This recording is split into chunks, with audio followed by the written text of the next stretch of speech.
Good morning, everyone.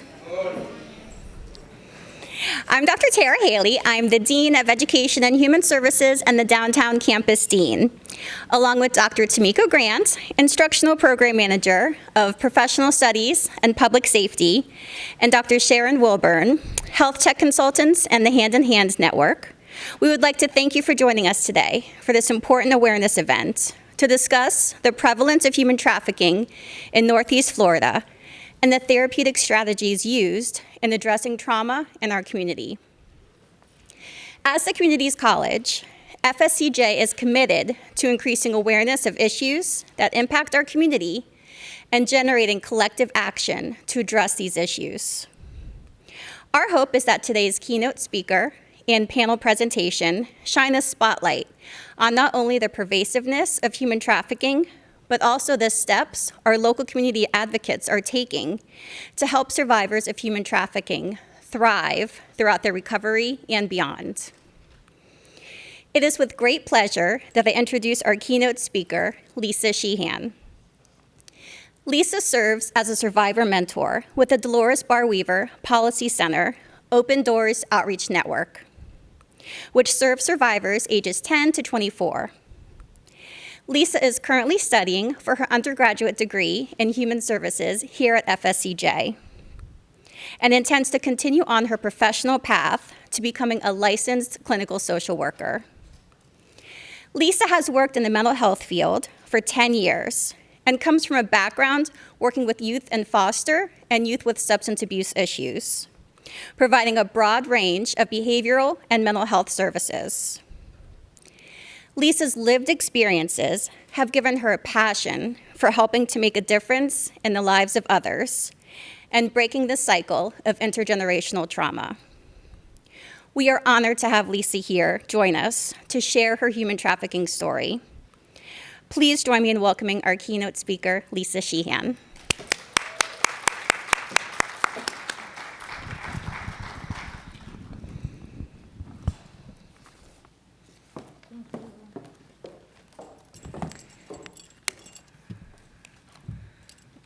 It's stuck.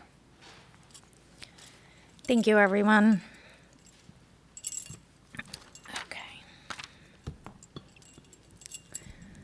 Okay, this is a little more terrifying than I even anticipated.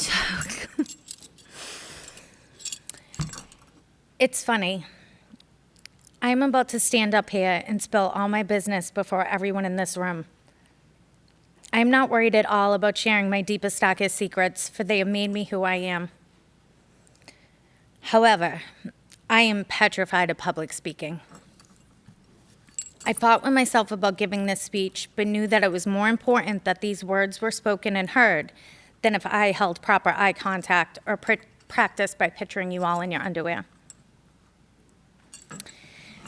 Today, I want you to know 3 things. First, how important it is to have events like this. Then, I want to share a small piece of my story with you.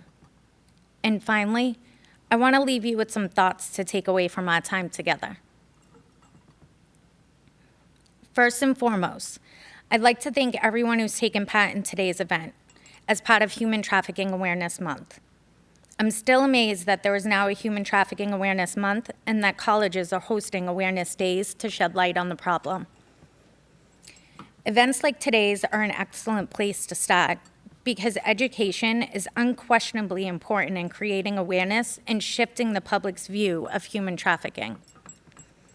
I'm encouraged that there has been a significant shift in how we view sex trafficking over the years. Police more often are arresting buyers and pimps or traffickers, recognizing the person being exploited isn't the criminal, and recognizing the victim is not to blame for the crime. Many police units have made the decision to go after the buyers more aggressively, understanding supply is an answer to a demand. Unfortunately, we will not arrest our way to a world without trafficking. We can educate and arrest all day long, but who do we educate and where do we start? When someone is the product of trauma, is hungry, and has no home, they may be aware that they are being trafficked, but they still need food and shelter.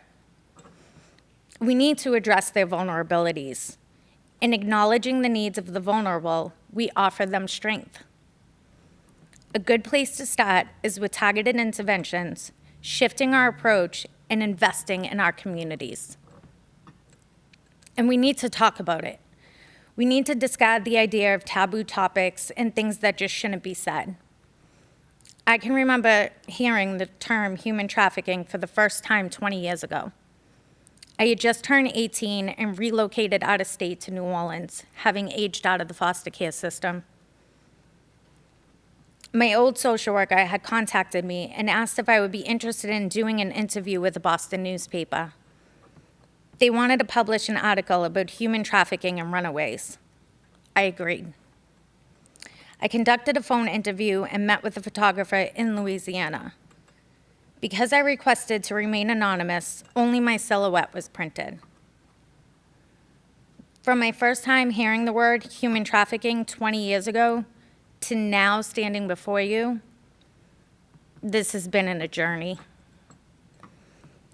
While the term was new to me back then, the experience was not.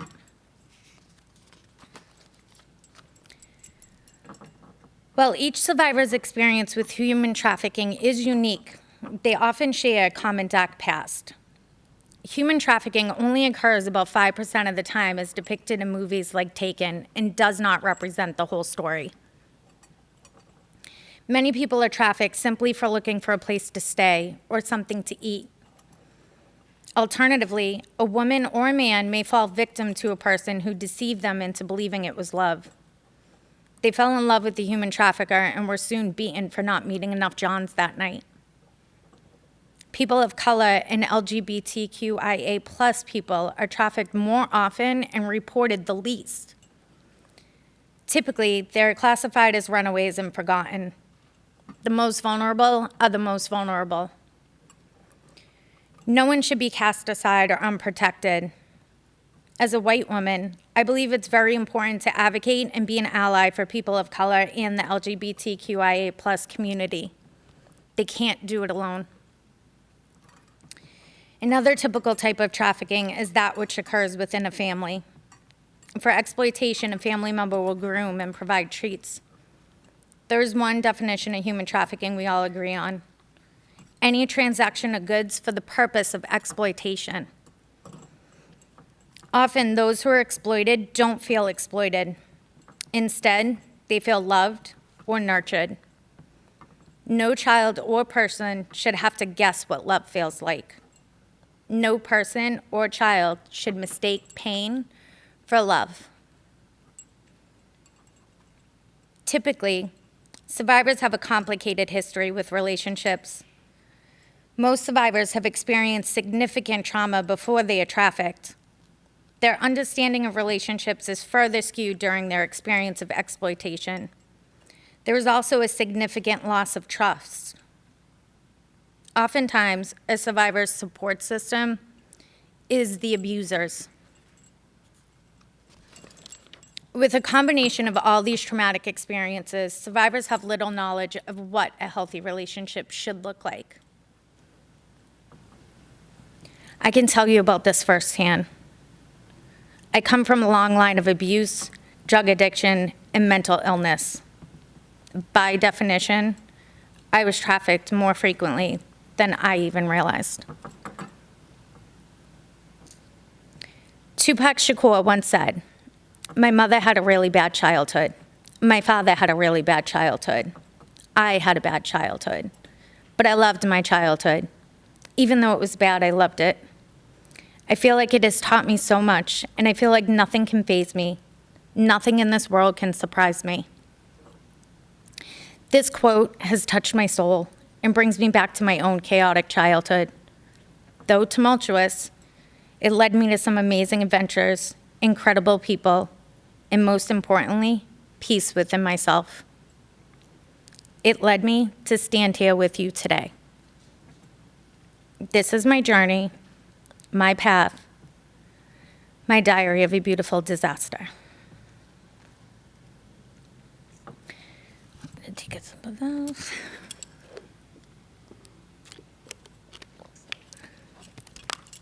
My parents met at an AA meeting, but I was conceived while they were drunk at a bar. I was born of two parents who had been raised in their own trauma. My mother was 16 years old and my father was 26. I come from intergenerational trauma. My mother and her siblings were foster children.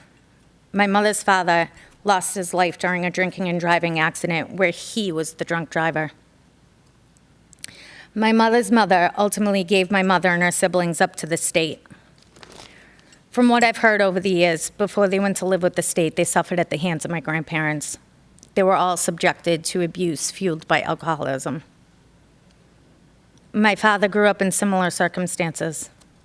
His father, my grandfather, was a raging alcoholic who abused his wife, my grandmother, and their children. I have heard my father took the worst of the beatings, but my grandmother, Nana, was the strongest woman I had ever known. She was my rock, and I heard she would routinely take the children to sleep on the streets to get away from the abuse. My grandfather eventually took his own life. I was born in a domestic violence shelter in Boston, Massachusetts. Trafficking was not a worry I might face, but a life I was born into. It was just my normal. I spent my childhood witnessing my mother getting trafficked in exchange for food or shelter. Our house was a trap house filled with guns and drugs, and our furniture was milk crates. I was taught to make my own food by heating up hot dogs in warm tap water. I didn't even know razors were for shaving. I thought they were for cutting drugs. At the age of 25, my mother lost her life. I was 8 years old when she died. My heart hurts for her as an adult. She was never given the opportunity to break the cycle or heal from her trauma. The traumas of her life were ultimately passed on to me. My first exploitation occurred when I was 4 years old. A step-grandfather had groomed me to believe that allowing him to touch me and take photographs of me in exchange for cookies was love. I didn't know any better. I was so young. I was consistently getting in trouble at school during this time for making sexually inappropriate remarks. Someone should have heard my cries for help. Someone should have dug a little deeper and realized something was seriously wrong. But they didn't. Instead, they punished me, isolated me, and labeled me, while the abuse continued at home. From that house, I went to live with my father. My father had his demons that presented themselves in physical and emotional abuse. I was routinely beaten and spit on for doing such things as the dishes wrong. I witnessed him traffic every woman in his life. My father was a pimp. At the age of 8, I was removed from my home with my father. As a little girl, what I was most upset about was leaving my dog, Rusty. In fact, as a teenager, I went back home and kidnapped him. But that's a whole different story. Nevertheless, I was placed into foster care where I perfected running away. I learned how to escape every foster home and locked facility I was placed in. As a result, my social workers had nicknamed me Houdini. Most of my foster care placements were awful. At one of my foster homes, I was sexually assaulted by the foster parent's biological son. He began raping me when I was only 12 years old. I spoke up, but no one believed me. They called me a liar, and I was sent packing with my clothes in a trash bag. I felt alone and powerless. I recently learned that this individual has been arrested on many rape and witness intimidation counts. This was a trigger for me, and I was both angry and upset that this man had harmed others in the same way that he had harmed me. I felt I should have done more to prevent his heinous acts against others. My 12-year-old voice had a right to be heard. Others should not have been forced to go through what I did. When I would run away, I encountered situations that are now unimaginable, but they were just my normal at the time. I used to run away to different family members' houses seeking food and refuge. It was there that human trafficking to a third party started. My stepmother gave me cocaine when I was 12 years old and told me all I had to do was sleep with the man who was coming over. That was not the last time she requested this favor. Looking back, I'm not sure I should have known better. At the time, my life experiences had taught me to assume that this was typical. During several of my other runs, I was discovered by pimps and their families. They decided to name me Angel for my blonde hair and blue eyes. I was given a fake ID with the name Angel, saying I lived in Florida. I worked in massage parlors where I was forced to sleep with customers. Pimps brought me to motels or doctors' and lawyers' offices to be sexually assaulted by them on their lunch break. I was sexually assaulted by several police officers who would claim to have the best drugs in town. Many of these pimps would routinely rape me and beat me in exchange for food, shelter, and drugs. I did not realize I was being trafficked. This just looked like life to me. I was occasionally caught by various police officers for being a runaway. I was frequently placed in substance abuse centers, a group home, or a psychiatric institution. While being trafficked, I developed an addiction to cutting myself, in addition to heroin, and attempting to end my life. During these brief periods, I met social workers, other people who had similar situations to me, therapists, and reconnected with old acquaintances while making new ones. I reconnected with my father's mother, my Nana. I never told her about my past, and she never inquired. She simply embraced me. These individuals turned out to be my people. Neither the social workers nor I realized it at the time, but these individuals saved my life. Well, I spent the majority of this time telling them to F themselves and I was great and didn't require any assistance. I'm grateful they never walked away. When my house burned down when I was 29, I even called my old social worker. I was upset, and I contacted her and my Nana to vent. At the Dolores Bart Weaver Policy Center, as a survivor mentor, I want to be the person, the one to trust, even when the girls don't want me there, as I didn't. As a survivor mentor, I support survivors of human trafficking and at-risk young people, helping them start a new life and see there's a new light, if there's a light at the end of the tunnel. I want a girl to see herself as I see her, rather than for her current circumstances. Meeting the girl where she is a part of my job. We're there to help. Just having someone listen to them is so empowering. Regardless of where they are on their journey, I have the chance to accompany them on their trip, and at the absolute least, plant the seed of a different life for them. That light will appear differently to each person, just as each person will have their own tale, their own journey. But you must first get through the difficult parts in order to get to the wonderful parts.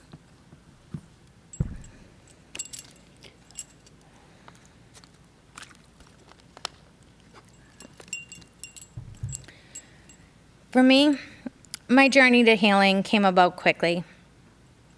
Time flew by, and before I knew it, I was 18 years old, homeless, and working towards my GED, because my last grade completed was 8th grade. I was working as a cocktail server at a dive bar in Boston, Mass. My best friend had just been accepted to the University of New Orleans. While she was excitedly telling me her news of moving, she begged me to come with her. I thought about the opportunity rather quickly. What's the point of staying here anyways? Of course I agreed and immediately called the airlines and booked a one-way ticket in 2 weeks. I will always remember the next day while bragging to my coworkers about my big move, someone asked me, "Why are you moving to Louisiana?" I replied confidently, "I'm not. I'm moving to New Orleans." I quickly learned where I was moving, and to this day laugh at how foolish I sounded. The day finally came where it was time for me to leave my old life and start a new adventure. Nervous, but also hopeful, I boarded the plane with a duffel bag and 200 to my name. I arrived in New Orleans, still homeless, but my best friend started sneaking me into her college dorm room that first week. New Orleans was love at first sight. The street art, culture, and I still dream about that food. But there was one nagging thing that bothered me. Everyone was so nice, almost too nice. Why were these people smiling at me while I walked down the street? Did they want money? Please tell me why everyone loves small talk. I thought they must all be crazy. One night during my first week of arrival, my best friend and I were sitting at a bar on Bourbon Street. We were telling the bartender a crazy story. On the spot, that man offered me a job and knew of an apartment available. He also gave me some furniture to start me off. I can't remember his name, but there are no words to describe how grateful I will always be to that man. Thank you, from the bottom of my heart. New Orleans and its people had truly changed me. I realized just how much during the New England Pats' first Super Bowl win. The Super Bowl just happened to be in Louisiana that year. I took the night off of work and went to a friend's house near the French Quarter for a Super Bowl party, and we won. I ran out into the streets, dragged my friends with me, while singing at the top of our lungs, "We are the champions." I bumped into some fellow Bostonians on Bourbon Street, recognizing them by their head-to-toe Patriots gear, yelling, "We won, we won." They just stared at me rudely and judged me immediately as some crazy drunk Boston girl. I looked them in their eyes and thought, wow, people are right. We really are massholes. Suddenly, something came over me. A light bulb went off in my head, and I quickly realized that I was the one who was different. I changed. I grew and evolved. I enjoyed small talk, crawfish, and sweet tea. A piece of my heart was left on Bourbon Street that night, and I was starting to become a strong, confident, and better woman. Fast forward to today. I have been lucky. I can proudly say I persevered. Since that time in my life, I have made incredible, long-lasting relationships, and I have a wonderful support system. I have an 18-year-old daughter, and am now a lucky grandmother to a beautiful baby girl. I purchased my first home with my family and have a YouTube degree in do-it-yourself home projects. I have been taught that not everyone is out to exploit me. My road has not always been easy. I still struggle with relationships, emotions, and trust. When my daughter was young, I had to teach myself that affection was okay and how to create positive family traditions for us. I am in a committed relationship with an amazing man, but continue to struggle with trust. He is patient, kind, and understands the scars that stay with me. Well, that's my story.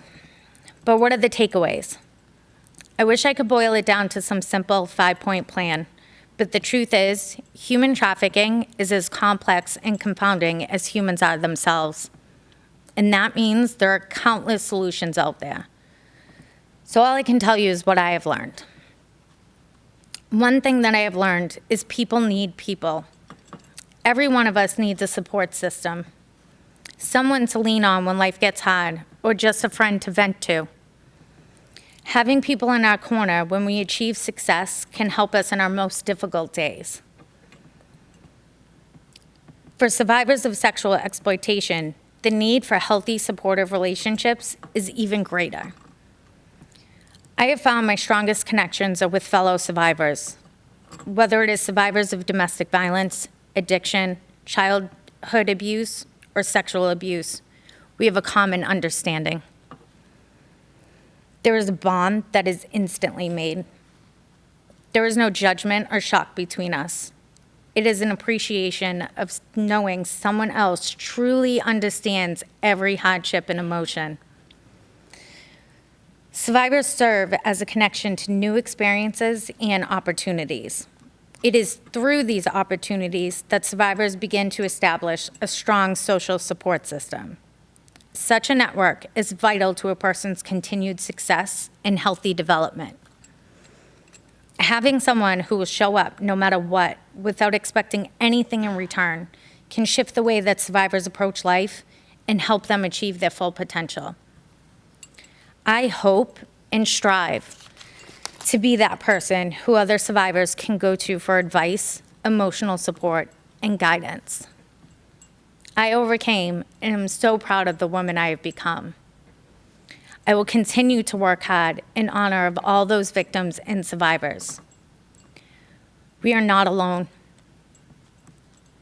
Another takeaway is for all you social workers, human service professionals, and students out there. You are the solution, but sometimes you can be part of the problem. Remember when I said how, along with my Nana, social workers turned out to be my people, the very people I needed to survive? That's the truth. But a hard, more difficult truth is that only about 3 social workers out of more than 100 I met as a girl were actually any good at helping me. The problem lies with professionals who don't believe what kids say, who insist on punishing rather than recognizing and addressing troubling behaviors, especially inappropriate sexual behavior, as warning signs. So yes, the very kids you seek to help are the ones who are sometimes going to make your life a challenge. But don't take it personally. Instead, accept them unconditionally and be alert to warning signals. Another takeaway is that anyone can be a victim of human trafficking, regardless of color, age, gender, socioeconomic status, sexual orientation, ethnicity, religion, or nationality. But let's recognize some people are more susceptible to human trafficking than others.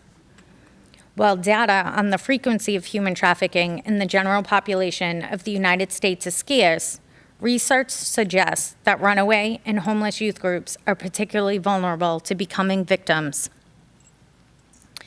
That's because they frequently lack steady housing or strong support networks that would enable them to better withstand traffickers' manipulation. Because human trafficking has not yet been completely eradicated, existing initiatives must be strengthened and new, more effective, and comprehensive programs must be developed. Anti-trafficking measures, a single policy will not be able to solve the problem fully, but it will make a substantial difference. Anti-trafficking measures should also target issues like crime, poverty, mental health, and law enforcement, as these are all linked to and frequently contribute to trafficking. If these issues were addressed and remedied, the potential for human trafficking would be drastically reduced. Traffickers take advantage of their victims' needs and often begin their manipulations by appearing to fill those needs. They prey on the vulnerable and deceive them with false hope. Victims succumb to human trafficking because they have limited choices and are completely unaware of the dangers. We can only hope to stop the atrocity of human trafficking with a coordinated effort by governments, nonprofit organizations, and above all, each of you. People are speaking out, communities are forming, networks are developing, and governments are responding to the united message that human trafficking must be stopped. We must begin a new approach to the world's oldest problem. We need to give the vulnerable a voice. We need to make the smallest voices heard. We need to tell our stories and hear those of others. Learn from the mistakes of the past. Commit to calling out perpetrators and stop blaming and criminalizing victims. Teach our young people to love themselves and stop avoiding uncomfortable conversations. My story was probably uncomfortable for some of you to hear, but let my story teach you, inspire you to be part of the work, to be part of the solution, and to be the person who shows up for the countless young people who have stories just like mine. Thank you.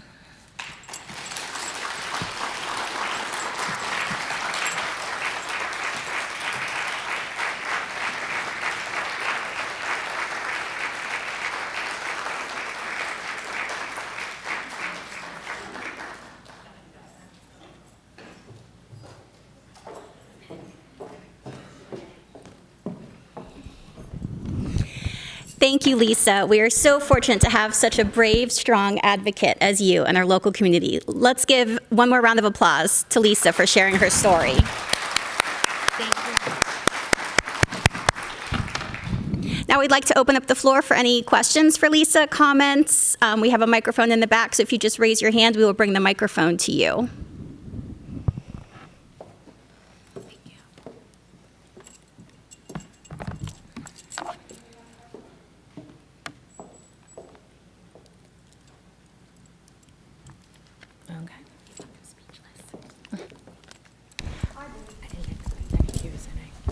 Thank you.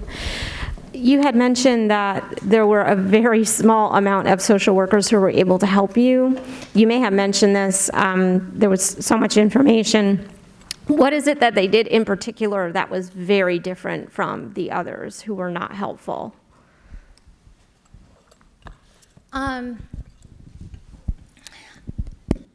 It's simply showing up and embracing me and believing me. It wasn't easy. I didn't make anybody's job easy, but they kept showing up. Thank you. And they didn't punish me.